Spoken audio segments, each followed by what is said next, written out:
Hello साथियों, कैसे हैं आप सभी लोग। आई होप आप सभी बहुत अच्छे होंगे और अपनी LT ग्रेड होम साइंस की तैयारी बहुत अच्छे से कर रहे होंगे। प्रीवियस ईयर के पेपर्स में जो 2021 का पेपर हम सॉल्व करवा रहे थे, उसके आगे की श्रृंखला आज हम स्टार्ट करेंगे। और LT ग्रेड में TGT PGT से प्रीवियस ईयर के क्वेश्चन आ सकते हैं, इसलिए यह श्रृंखला आपके लिए बहुत महत्वपूर्ण है। चलिए शुरू करते हैं। हम लोगों ने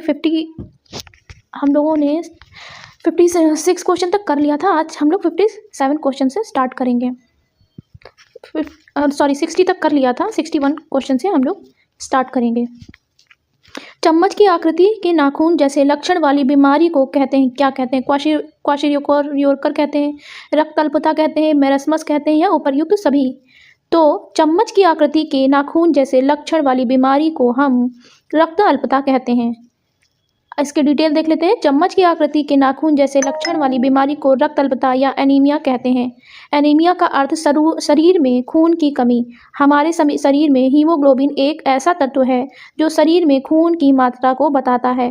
पुरुषों में इसकी मात्रा 12 से 16% होनी चाहिए और महिलाओं में 11 से 14% होनी चाहिए। एनीमिया रोग विटामिन B12 की कमी से होता है। पूछा जाएगा कि एनीमिया रोग किस विटामिन की कमी से होता है, तो आप बोलेंगे विटामिन B12 की कमी से। नेक्स्ट क्वेश्चन पे आ जाते हैं। प्रसार शिक्षण एक विधि है, अव्यवहारिक विधि है, सामूहिक शिक्षण है, व्यवहारिक शिक्षण है, जन शिक्षण है। तो प्रसार शिक्षण एक व्यवहारिक शिक्षण विधि है।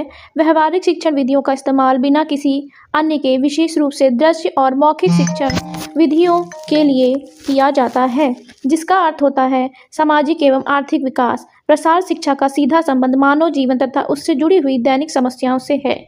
तो हम प्रसार शिक्षण किस तरह की एक विधि है? व्यवहारिक शिक्षण विधि की।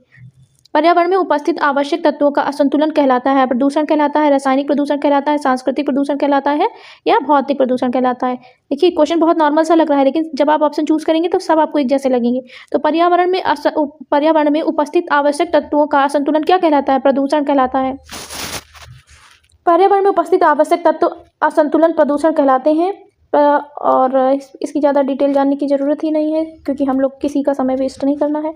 नेक्स्ट क्वेश्चन पे आ जाते हैं। प्रसार शिक्षा शब्द का प्रयोग सर्वप्रथम सन 1873 ईस्वी में किया गया। कहाँ? हार्वर्ड विश्वविद्यालय में, टेक्सास विश्वविद्यालय, कैम्ब्रिज विश्वविद्यालय में, या ऑक्सफोर्ड। तो कैम्ब्रिज विश्वविद्यालय में किसका प्रयोग किया गया? कैम्ब्रिज विश्वविद्यालय में प्रसार शिक्षा का सर्वप्रथम प्रयोग किया गया। ठीक है, नेक्स्ट क्वेश्चन पे आ जाते हैं। नेक्स्ट